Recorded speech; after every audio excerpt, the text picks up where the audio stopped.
as the successful manager of Dronfield FC girls team under 50, I'm joking. We do want to get into that though, as a father of 2 daughters, soon to be 3. Yeah, I'm keen on that.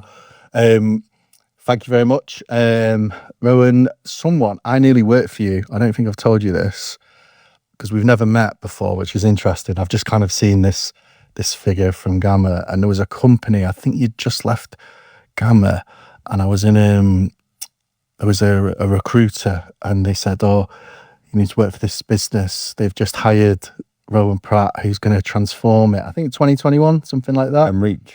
Yeah. And I can't think what it was. I was quite content, I guess, where I was. But then your name triggered that, and I thought, so I've always, for like probably 3-4 years, slightly stalked you, which isn't stalking. If I tell you, it becomes more acceptable. Well, you could have told me 3 or 4 years ago. You wouldn't. I used the build up. You wouldn't have hired me. Don't worry. It's probably a big miss. I'll just check that the doors are open. Get out. Don't worry. But what I really enjoy with these things, and thank you for your experience in Channel, is your journey to that. Because when you kind of look at it from the outside, there's different companies, different roles, all predominantly sales. But what I'm particularly interested in is what got you into sales in the first time. I mean, so you did the university thing, and how did you, where did you grow up? How did you, because obviously the northern accent kind of gives it away a little bit. Yeah. But what was your kind of journey up into the workplace? It's a good question. I think, this is going to be cringe, and I'm going to get slated for it, but such is life. There's no such cringe with me, don't worry. No, mate, I'm more worried about the listeners.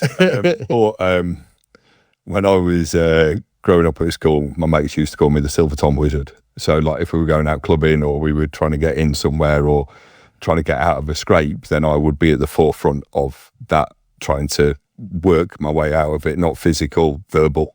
So on that, and I think mentally, I've always sort of, whether it's a job that I was doing at home or whatever, it's got to be like, well, what's in it for me? And sales is the only role really where what you put in is what you get out. Not always the case, but it's a very good rule of thumb. So I think I started when I finished uni. I went and did a fast track management training scheme, and I'll put this in inverted commas because we've all been oversold jobs. And that was at what used to be Granada Services, that's now Moto, and that was an assistant manager at Burger King in Musselburgh in Edinburgh, right? 6 months that lasted, and then I found myself in recruitment in Leeds. Well, that's what I was going to say, because a lot of people that kind of go into recruitment after university, it's the cash, the lifestyle, and the desire for that. And before kind of university, and I don't know the answer to this, but I'm pretty sure there will be. What was the first things you did to generate cash before entering the, if you like, PAYE career? Yeah, mate, I was pretty lazy. There was no like entrepreneurial. I think I just used, when I was at 80, focus was on getting the A levels. All I ever knew, and my mum had told me, I worked as a waiter. Again, probably got sacked from once because it was silver service. That's probably not me, and it's never going to be me, right? So, holding out, taking over the food with the spoon and the fork, and throwing a potato at somebody rather than putting it on their plate. So not too much entrepreneurial there, but it was odd jobs. But well, it's more the desire for cash, I guess. Yeah, I think So I think all worked throughout it, but no, I didn't go and there'll be better stories of I bought loads of sweets, ran a little shop outside it. But no, I was worked hard. My mum ran a catering business. Actually, this is a bit more interesting. My dad was an ex-policeman, superintendent at South Yorkshire Police, and he did run a private investigation business. So during my summer holidays, when you were allowed, I used to sit in the back of a van recording people, for like insurance claims where people could say, I recognised you. Mate, I'm glad your back's recorded. And but like, you know, on days like today, for you know, like the hot days, like sat there, but just waiting for those moments where the person who got a bad back and you'd be recording them, and then they'd like come and go and outside their house, do cartwheels, no, mate, like fixing the car, like going under the car to fix it and get them film video. Both your parents then work for themselves in terms of the superintendent starts a business, your mum catering company, so they've had that entrepreneurial bit of we're going to be masters of our own future, so to speak, and that is very the antithesis. This is a big word for me. It was on my dictionary today. Of you get out what you put in, because if you're running your own business and you're seeing them both, if your dad says, do you know what, I'm not going to go and do XYZ job, then that doesn't generate any cash for the business, damages the brand. And it's interesting how that environment kind of has an impact as you progress through. To be honest, mate, I never really thought about it. I think it's just the upbringing, then it's all you know, right? So you continue, don't you? And you follow that. But, you know, sitting in the back of a van earning money, right? Like, and it was nowhere near comfortable. Yeah, get it. It was working for your dad. It was a bit of a tapping, right? But it was good. He's not giving you in the back of a van being chased by people like who would figure out what you were doing, like, and then but you'd be going round like country lanes, you know, with the camera peeking through like these blacked out things, following somebody in a car. But it was an experience. And then I think one of the things that's taught me is like I'm a very observant person. So like I might see something out of the corner of my eye, and meant that I had great bladder control as well. Both are essential to the channel. The channel. So obviously you did the Burger King thing, and then straight into recruitment as a salesperson. I'm assuming as well, recruitment in those days, it's still, you know, notoriously in sales, it is a hardcore role. You know, you could be on call in the evenings, 100 calls a day to get your vacancies, get in the news. You used to come in, and like the best day was when it was job day in the newspapers. And then what they would do is like, you'd just dish out a newspaper, you know, you put it in, didn't know what you were going to get, and that was your challenge to go and overcome the recruitment consultant objection. Even if it said no recruitment consultants allowed, that was yours. And yeah, the good old days of like little calling cards going through, making 80 calls, 100 calls a day. Stand up, you can sit down if you booked all that stuff. 2.5 years, and basically just learnt you to cope with rejection. Same on a Friday, Saturday night. It was absolutely character building to be able to go out and just do it, put the phone down, bang, go again, bang, go again. And and I think that tenacity is a bit of a miss nowadays. I was going to ask you that, because I was looking at a chunk of, let me rephrase that if my boss is watching this. I saw on LinkedIn a number of job adverts, and it was for salespeople and end user salespeople. But, you know, in the description for every job, it was pre-qualified meetings booked, and it was for a hunter. And I was kind of thinking, to your point on that resilience to rejection and where the sales world is now, they're having to put that into the job advert to get people, to entice people, because people will be thinking, what do you mean I've got to go and generate my own business, or I've got to, and it's interesting the way the markets move, because I was like you, I just had PM yearbook, and you just went through, and no just becomes great and closer to a yes sort of thing. And how do you find the sales, because obviously you've progressed and run it, and we'll go back to the recruitment post then, but that segue into the resilience of salespeople, because you were getting told 80 calls a day, the ones you speak to. Yeah. And the job I did after that, or so over 20 years ago, was selling email marketing. So imagine what that was like 20 years ago, and that was make your own appointments and go out and visit them.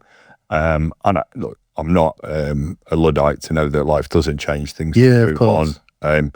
But I think there's still, I think there are still there are a lot of salespeople out there who are still hungry, very tenacious, and and they are absolute gold. And I've been privileged enough to work, have some work for me and work with some. I think it's still, and maybe we don't see them because actually our channel partners and the channel is doing a brilliant job of retaining them, right? No, because you don't want to lose that sort of gold dust. And I think that is just something that it's a natural change. Maybe the solution sell is definitely more apparent than what used to be like get in, get out. We know there's still businesses out there that are still quite very good at the get in, get out. But I think for me, yeah, it's not something you can train. It's whenever I would look at recruiting people, it's fundamental to understand what their motivations are. And, and when I talk about what motivation is, what's the chip that they've got in their shoulder? What is it that they want to prove? What is it they want? If I gave you 10 grand, what would you actually go and spend out on a one-off bonus? What's your motivation? What's your goal? Then we can link it all to that.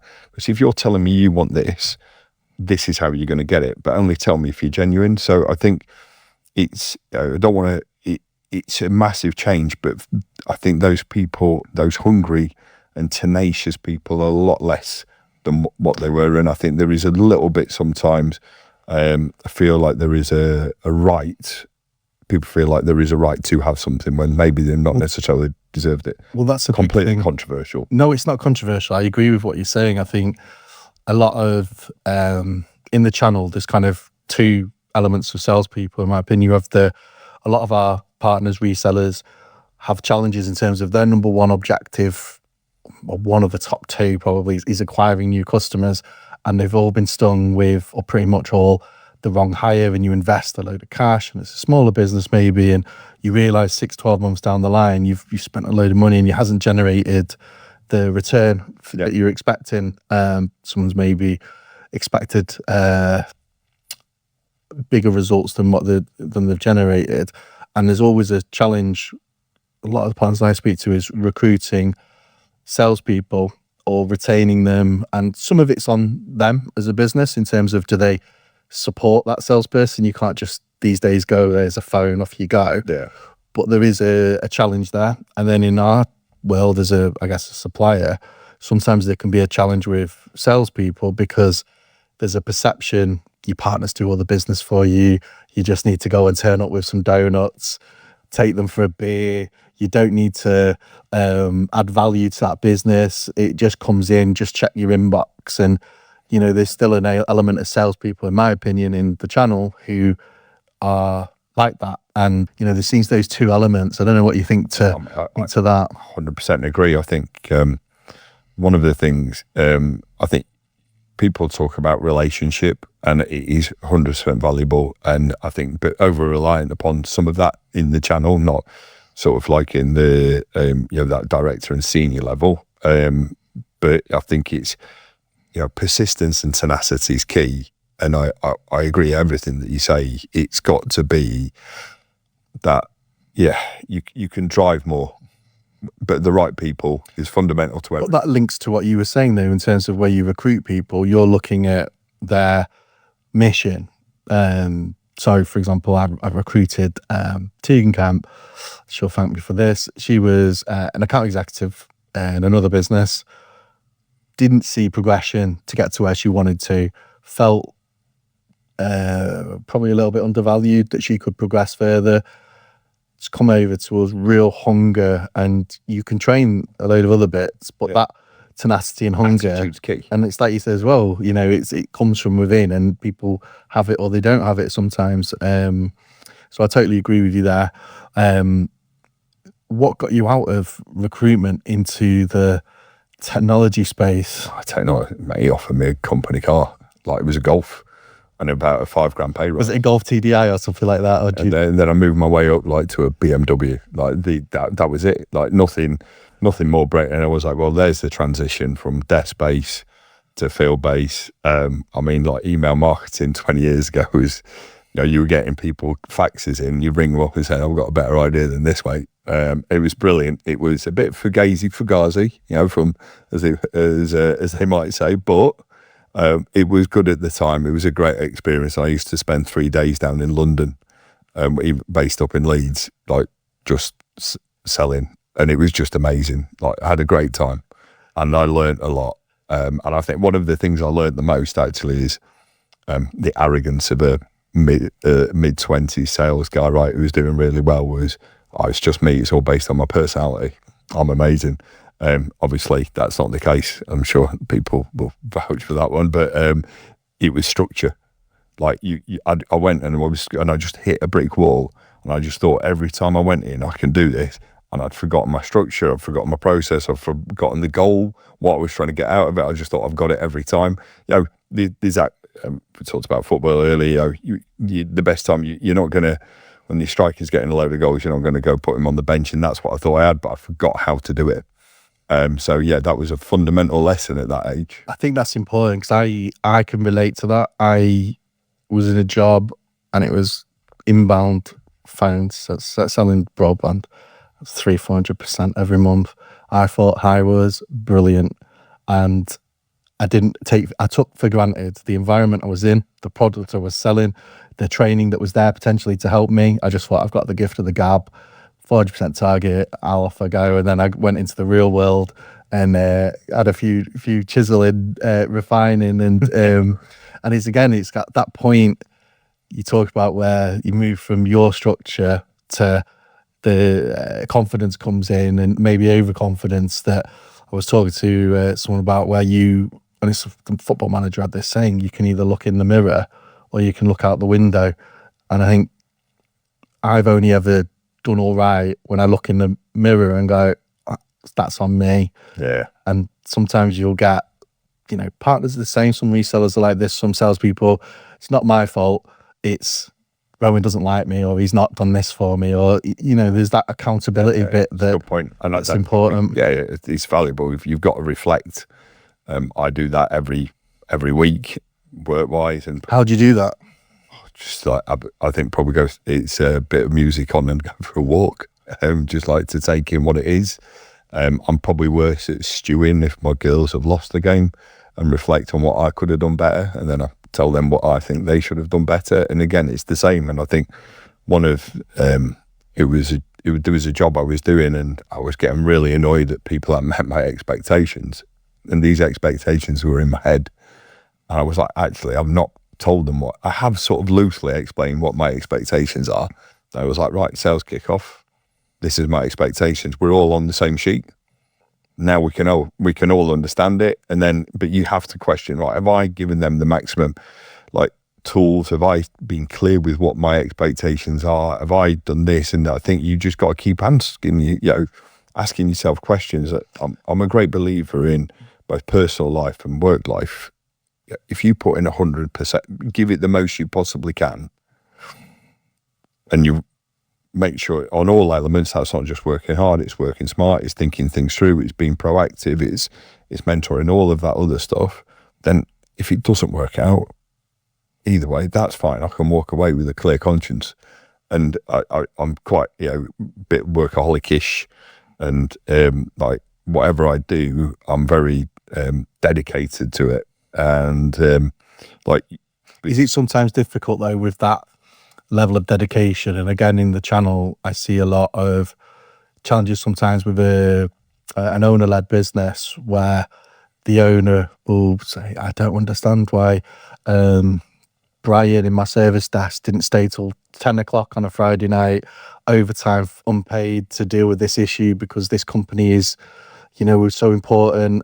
But Brian's kind of earning a wage, and the owner of that business will always go above and beyond, and they sometimes can't understand why people don't look at it the same way. But it's not their business, and it's not everyone will have that frustration, I suppose, can come about, can't it? Yeah. So I think if somebody like what my biggest strength, your biggest weakness is often your biggest strength, right? High standards, right? So biggest weakness and biggest strength, and it was an old boss of mine who also used to suffer with the same thing. And then you have to accept that, football analogy, right? You need a team around you, and not everyone's going to be a star striker. Not everyone's going to be, you need your centre back, you need your defender, you need one of those. So you just have to, they're there and doing what they do, and they're doing it well 9 till 5. because they perform a certain part of your team. But if you are aware that that is the team that you've got, then you either change it or you build different parts around it. So different formation or something. Yeah, I won't go in, but it's, and like if you were to like, and you know, as long as you understand that, and it takes a long time to understand that, that's why I do what I do, not, you know, business owner, and that's why they do what they do.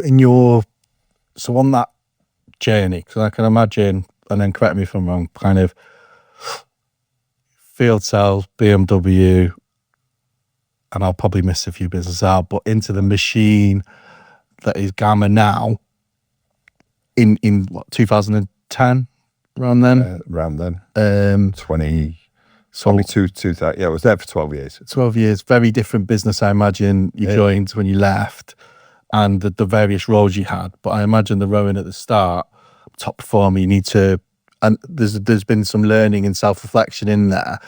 And I know it's impossible, like, over an answer for a 12-year career, but what are the sort of things you look back on your journey from top salesperson through to various levels of leadership up to where you are now as a sales director, where someone or a structure kind of impressed you to say, actually, not everyone can be Lionel Messi.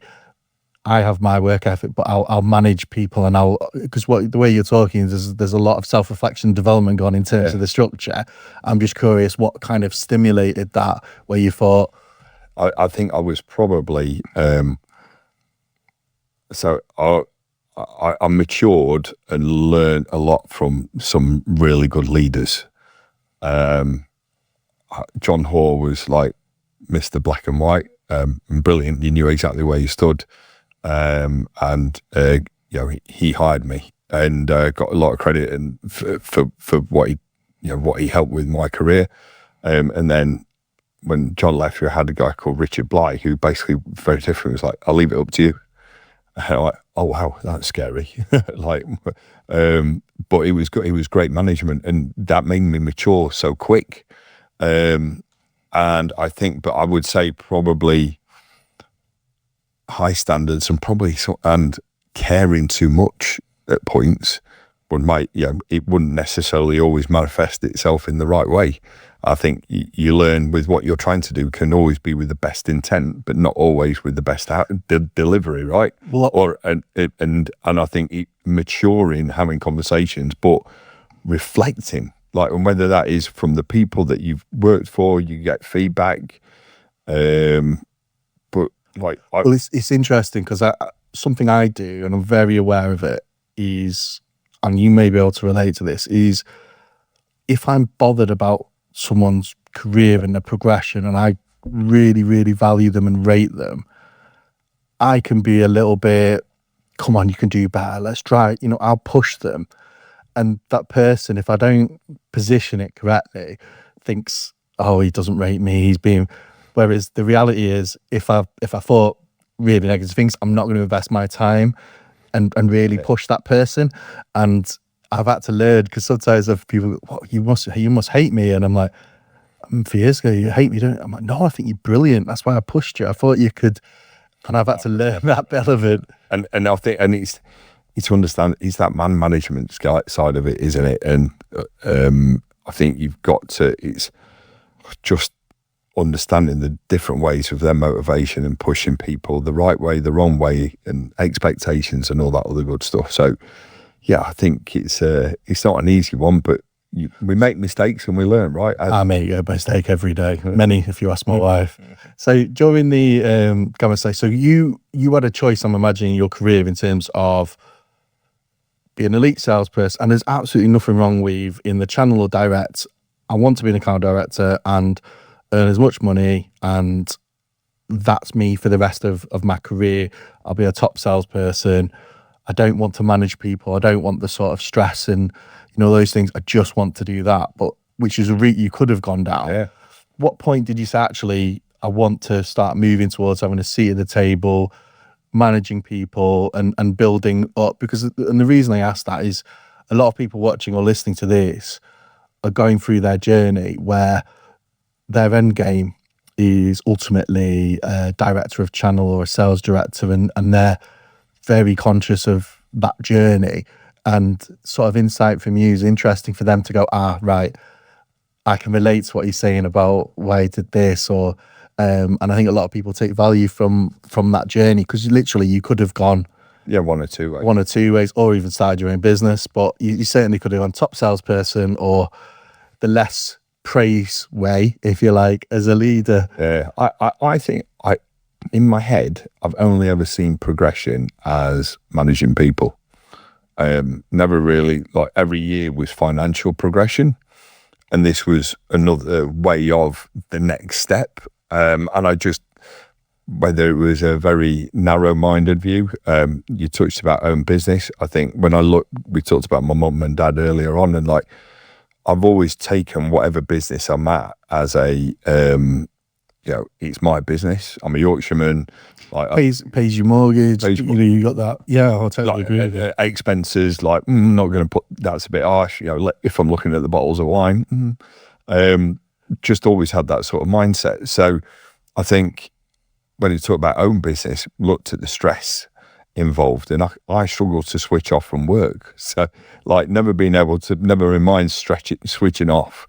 And which my wife will tell you, apparently I shouldn't take my phone or look at my phone while I'm on here. Yeah, mine says the same. I was like, where else better to sit with a can of beer and delegate a few emails at 30 degrees, right? at 5 o'clock at night. Still disagrees, but hey, yeah, exactly. She's not going to watch this anyway. So I think it's it's a fine balance of that. But for me, it was just, that's what meant progression. And like, I'd started off doing a bit of mentoring with some of the younger members in the Gamma team, and quite enjoyed it. Again, it's rewarding, isn't it? If you can be involved in someone's journey and their career where maybe they're struggling, and you work with them and you see that improvement, it's the best feeling in the world, I think. Yeah, and I think, and that's what, if you were to say to, right, what was like now, what's your motivation, has been for many years, is like, I love hitting target, I like getting the best out of people, and I like going on a holiday once a quarter-ish to be able to go and enjoy it and spend the family time. That's it. So getting that progression, there's a lot of people. Is that how you've managed it at home with your workaholic sort of nature? Is it and my wife and kids will be similar, where it's, look, it's going to be a bit of a blur, but we're going to go to Rill this quarter. Obviously, locations will be different. We're going to Wakefield the quarter after, and that'll be our... I don't think Wakefield is... Well, no offence to the Wakefield people watching, but yeah. But is that your dedicated sort of... Yeah, like... condensed, if you like, where it's that... There's something to look forward to. Yeah. If I don't do this, we're not doing that, right? Yeah. We're not going to... Last year, we did an amazing holiday where we did 10 days. We went Iceland and New York, right? Like, that's a massive tick on the bucket list. We just don't get to do those things, but that's my... But then also, I think, and a lot of people out there watch, you need also that push, break, reset, go again. And that's what you've got to do. Well, Andy, our chief rev, he would 100. He would probably disagree in terms of once a quarter. He'd probably do it once a month if he could. But for him, downtime is essential, and that's normally when he goes away, and just try and switch off as much as can, and then back into the whirlwind, and then that sort of, it gives that separation, doesn't it? When you're on that plane, the world's behind you. 100%. So in terms of the Gamma side, so you started mentoring, moved into various manager roles within there.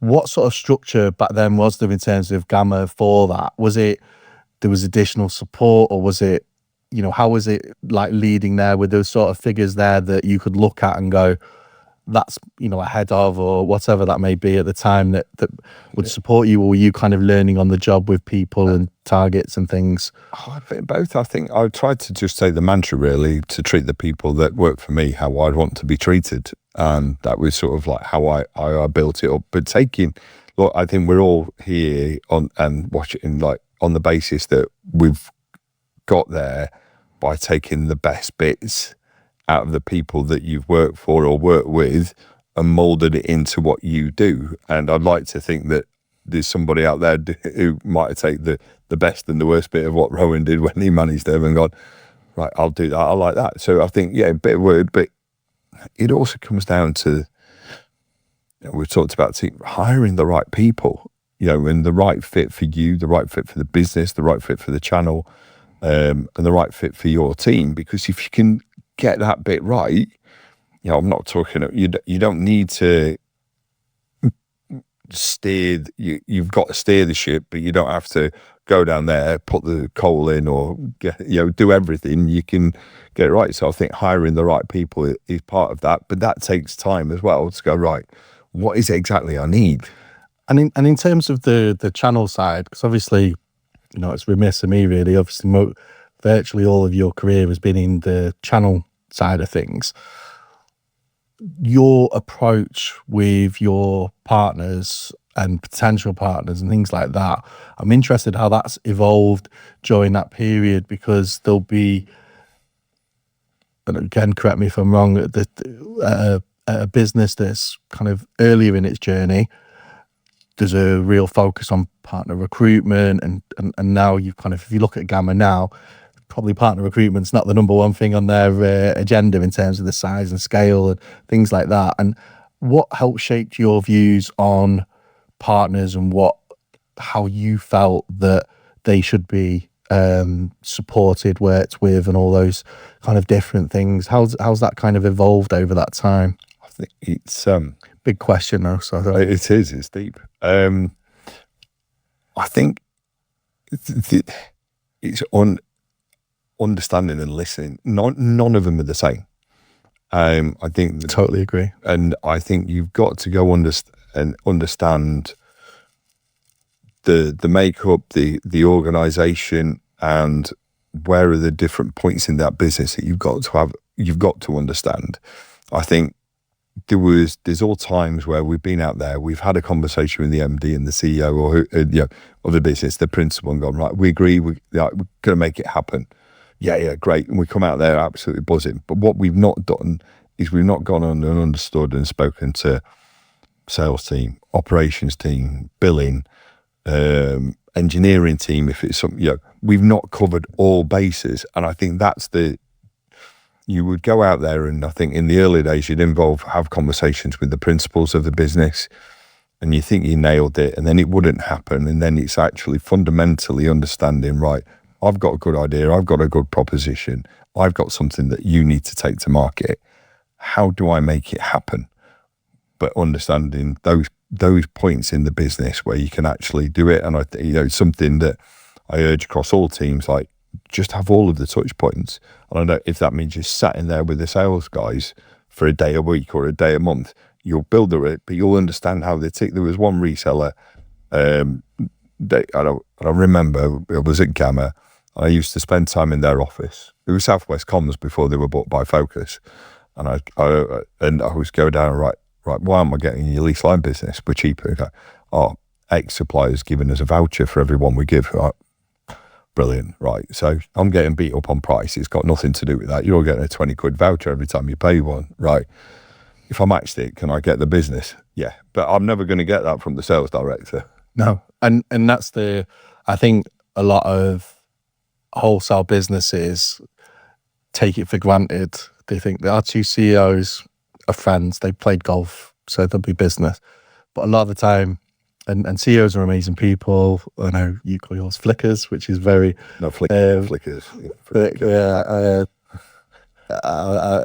But we've, Elliot, but a CEO's job, in my opinion, is the shape and direction of a business. They're not really that bothered in terms of the ground level for suppliers. And a lot of the time, the key decision makers could be a voucher. It could be the salesperson who's in charge, or the person who's in charge of allocating orders, who's friends with... Or the portal's just easier to do business. Exactly. But we're 20 quid cheaper a month. But when it goes to provisioning, they go, it's going there because I like that better. Yeah. And sales guy's gone, I don't really care. I'm just getting paid on the lease line or whatever it is getting put in. And there's sometimes in Channel, the salesperson could say, 1 comma down this month, why? Or BAU's down. there's obviously reasons and factors behind that, and it's understanding that. Yeah, but you got to do it across the organisation. And during that work with resellers in terms of partners, kind of understanding that, is that a process you have set for your business now, where you integrate with your partners? And the reason I asked that question is, when I was talking to Andy Wilson, he's very similar to you, and for him, there's almost two types of partners. There's ones, and obviously loves both of them as he would. We don't want to speak to you. If we're ready to order you, we'll go on your portal, and it's a transactional relationship, and that's great. It's kind of there, but his preference was involve us in your future, regular meetings, integration, kind of top to bottom, and use us as a tool for your growth, so that the two become aligned. So yeah, I think we've exactly the same. We've got like what we would call our strategic partners, our growth partners, that we know that we can be in with what we've got and what they've got and what they want. We can be an integral part of their business to help them grow, and working with those side by side to do that is great. And then you've got the others where, well, they're maybe just not at that size. They're just happy with what we do, so we'll just, and we can't, other than providing them leads maybe, and there's always going to be some room for improvement without a shadow of a doubt, but we can't make that drastic, that high percentage change, because they're happy with how we engage and what we do, and it's just organic. 100%. I think one of the things I'd encourage any kind of resellers watching, listening, is one of the things I've done, and this might work for us or against us in the market, but I think your supplier relationships are really key. And I think when you really work closely with a trusted supplier, there is additional benefits. And I think some resellers see that and will work closely with A, B, and C, and will grow with those working together collaboratively, and it unlocks certain things, marketing, support, etc. Others will kind of deal with A, B, C, D, E, F, G, depending on who's maybe cheapest, or just going on portals. And I think sometimes that approach, without being too critical of it, they miss out, I think, as a business, on the benefits of working closer with a supplier in the channel. I don't know what you think. Yeah, I 100% agree. I think we can be integral, we can be part of their business. And when I'm saying that, I'm talking about all suppliers. We can be all of those things. We just need, again, whether it's the team or you just have to recognize what we have is what we have. And we're never going to appease everyone, to go back to an earlier point, which is we just need to listen to what it is that they want, accommodate what it is that they want, and therefore you spend the appropriate amount of time and resource there, and then the appropriate time and resource there. We have to listen. They are right, but I think the principle, but I would rather suppliers be offering that collectively, not my competition, but suppliers offering that, because that's a differentiator. Do you think there's a danger in the industry that with increased technology, AI, automation, and all these different things coming in, that we move away from the relationship side of going to the office, sitting with salespeople, integrating in, and we think, well, actually, we've got an amazing portal, we've got this, there's all these interfaces, we don't need to invest that time in the business, we can manage it as a using technology from afar. Possibly a danger, but I think once you let those people back in, if you will, you'll see it's in on site. You see the value of it, and just like this, you get that human interaction. And I don't think anybody, somebody coming in and doing a sales meeting, or somebody doing it over Teams, like, it gives a different buzz. And I think what in the sales world and business world, we live for the buzz, right? And technology and the numbers, right? But technology will give you efficiency.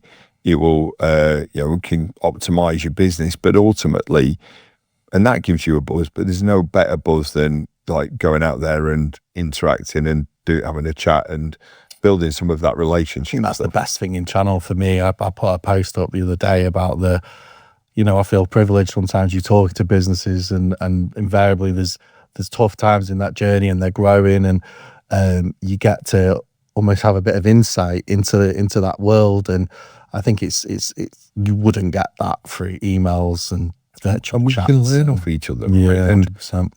And stories and all that other good stuff. So yeah, good. So during your journey, and again, this is a key thing for me because when I was doing my extensive research, you kind of progress through the LinkedIn profile for ages.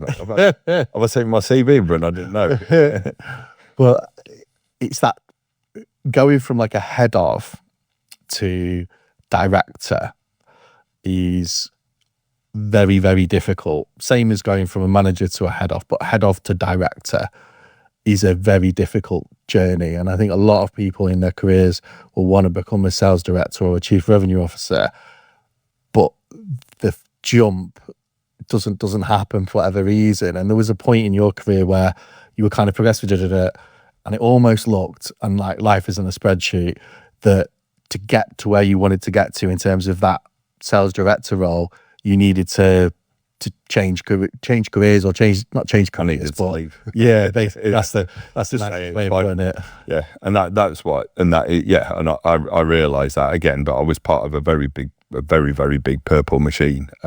Still got a lot of friends there, and I think then the people in that business are incredible. But I think it was and I think the big learning point of all of that, and it was just, again, go back to my early comment, it's how do I want what did I see as progression? And the next thing was the title. The next thing was the responsibility. The next thing was to be able to maybe have a smaller business, but sit on that leadership team. And what do you prefer? Having gone from corporate to smaller business, obviously there's pros and cons either way, but what did you prefer? I think now, at the time, I'd probably say get me back to corporate. But I think but I wouldn't be where I am now if it hadn't been that learning curve. I think it just teaches you to grow up. And what I mean by that is, like, all of a sudden, when you're part of a management team, you could go to Andy, and then Andy goes to the CEO, and like you go to mum or dad, right? And then all of a sudden, I went to the CEO, and he went, go sort it out with the ops director. All right. I ain't got a buffer now, have I? I've got to grow up and have this conversation myself. Oh, right, good. But then that creates, like, really can create the right people, but it did a healthy environment, and that's the same when I do that now, where you've got that healthy environment to do that, but it makes you think, it makes you grow up, it makes you pick the right battle. Well, I was going to say, because again, it's that. And then, as we're kind of going through, there's a lot of points, or not a lot, but there's a few where you've got left and right. And again, in that situation, you can go, right, I'm going to go into the ops director, and I'm the sales director, and you need to do this job. I'm more important than you, and burn a relationship, and CEO just got an issue that he doesn't want to deal with his SLT, or you can work collaboratively, or you, like you say, you pick your battles, and the onus is on you, and you could have quite easily have gone one route instead of the other. And I think it's interesting that the learning and how you kind of evolving as we go through the career to go, actually, I need to manage this because it's on me. I need to. And I think I say to your internal relationships are equally is 50-50 versus your external relationships. And I think you've got to do that. If you can't be going in there with arrogance, it's not in my nature. But because at some point I'm going to need to ring you out of hours to do me a solid, and vice versa. And do you know what? I've got to realise that my guys aren't going to be perfect, and you can't have that arrogance. And it is collaboratively. What keeps the arrogance out of you? Is it the northern upbringing, the dad, the next police, security, maturity, mate? I don't think confidence can always be blended with arrogance, but I think it's just a realization of how much you need each other in this. And there's a reason why you and I are in Channel for so long. It's based on the relationships that you've got, and that, like I said, and your reputation. And that can be, that's so equally important, because we'll turn up at any do, right? And you'll see somebody from your past. And I never really want to have a conversation or walk past and not be able to go, hello, mate, nice to see you again, and have a bit of a chat. I bumped into the MD and Gamma the other day, and we had a good 5-10 minute chat, because John, brilliant bloke, and it was just, and you should have those relationships throughout. Yeah, no, I think that's key. I mean, sometimes I've not been able to do that. It's not necessarily always been my fault, but I agree with you. I think being able to go into a channel environment. By the way, there might be some people who say that I'm not. No, definitely. No, that's not any research. Don't worry. So, kind of the segue I wanted to do as we kind of wrap up is obviously I've evolved a lot in terms of the channel, in terms of women's role in technology and the accessibility in the channel for more women to come through. And part of my learning is probably, 99% has been my daughters coming into the world, and I'm going, I probably don't want them, if I'm honest, to come into the environment from when I joined 20 years ago to then actually let's be advocates and push and change, so that when they come in, if they're crazy enough to come into this world, that it's a fair environment and all that, and they live and die by their own sort of achievements. And if they're not good enough, then it's what it is. But has that kind of been similar for you in terms of your I've never ethos as a? I'll be honest, I've never really thought of it, but because I think I've just always looked at it on merit. Like if I look at the team I've got now. I've got 7 salespeople, five of which are female, and like I've just recruited 2, but based on purely on merit, nothing more, nothing less. And I think I've just always just looked, genuinely like just a merit thing, and nothing to change, because I just want the right person and the right fit for the team, for the business. And that's it. I'm not really, I never give it much thought. No, I agree. And I think, we're, smaller team, but, 70% of women in our team. And personally, I think better at building relationships, better at, more driven and all these things. But I think as a channel, it's important we 100%, raise these. And I think, every event is evolving in our channel to be a more equal event in that sense. Yeah, I agree. And I think it's good in terms of new leaders, yourself, Andy T, Andy Wilson, kind of coming into the channel. It's not the same sort of faces that have been doing the same thing for 20 years. There's new ideas coming in and approaches. So I think with any vibrant channel, you need that constant recycling, if you like, of new people coming through. So we're just going to end on Dronfield FC, women's team. So you are the manager. I'm the manager for my daughter's under 15s. And do you wear a suit or tracksuit manager? I'm a tracksuit. I'm 100% a tracksuit manager. And are there any suspensions for referee abuse, or are you quite? And much to the shock of the parents and the children, have not even had a yellow card. I may have had a conversation or two, but I'm very vocal, and again, probably my work, the high standards, and is my strength and weakness on both parts. I suppose as well with that, because I've got a friend who coaches a football team, it becomes all encompassing. There's WhatsApp groups, there's chats about players, there's availability issues, maybe if someone's on holiday, there's teams you play who may bring ringers in, there's all these different things. My heart goes into palpitations on a Friday night from about 8 o'clock to Saturday morning at 10, and every freaking alert goes off. I'm like, right, who can't play?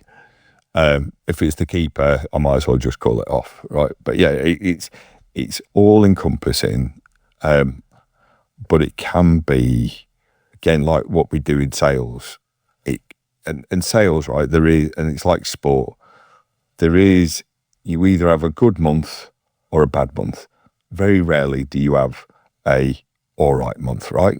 And again, it's the same in sport. A good win.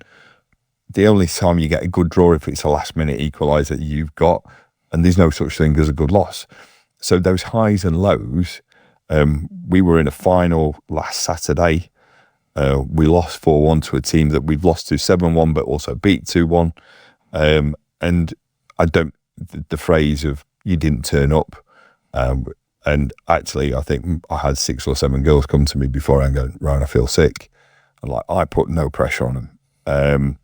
And we lost 4-1 because 2 of the goals, the last 2 is we went for it.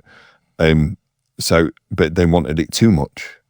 And that's for me to try and manage, it must be good escapism. Not escapism is the wrong phrase, but it put things into perspective. You've come from a board meeting, there's issues, and then you watch the girls playing football, loving it, enacting, maybe tactics you've looked at and or whatever that may be. And that's over there. It's you kind of in I switch off. Yeah. That Saturday morning is there is no other thought that comes into my brain other than you do this, you do that.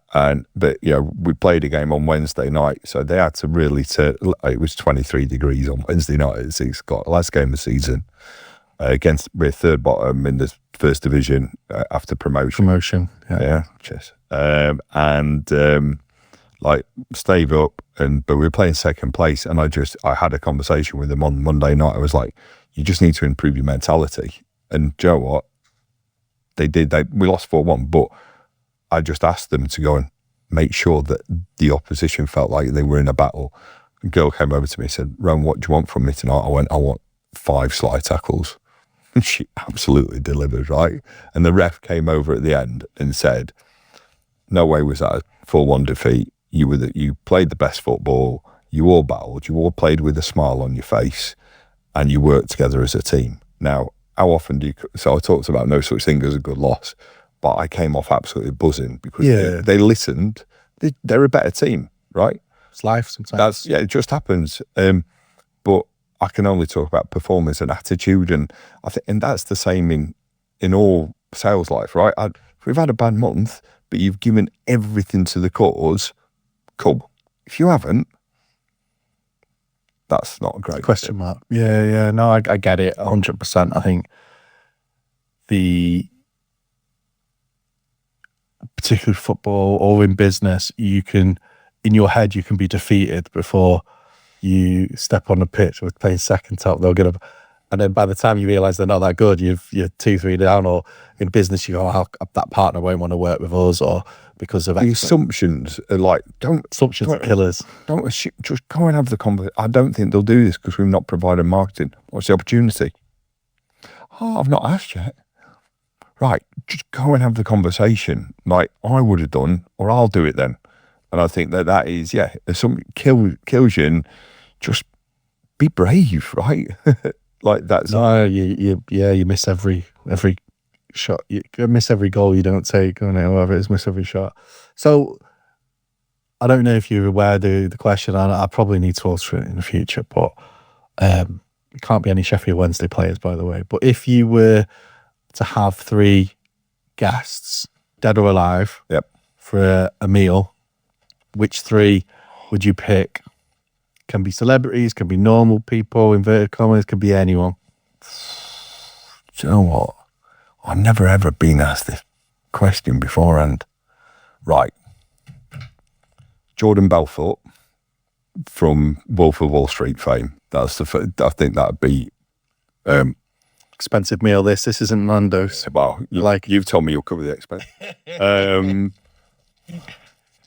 Second one would have to be Muhammad Ali, and then the third one, Chris Waddle. I knew you'd get a Wednesday player. Ex-Wednesday player, but that's it. That's brilliant, and there's some dynamic person. There'll be a few dreams. It's not going to. Maybe there'll be other additional things. It's not going to finish at 10 o'clock at night. It's not going to finish at 10 o'clock at night. No, that's good. Will. Has anybody asked you that? I don't think so. No. For me, Winston Churchill, Andy Booth. Oh, wow. And probably Tupac Shakur. An eclectic, mate. Yeah. I'm not sure of the commonality, but I bet it'd still be.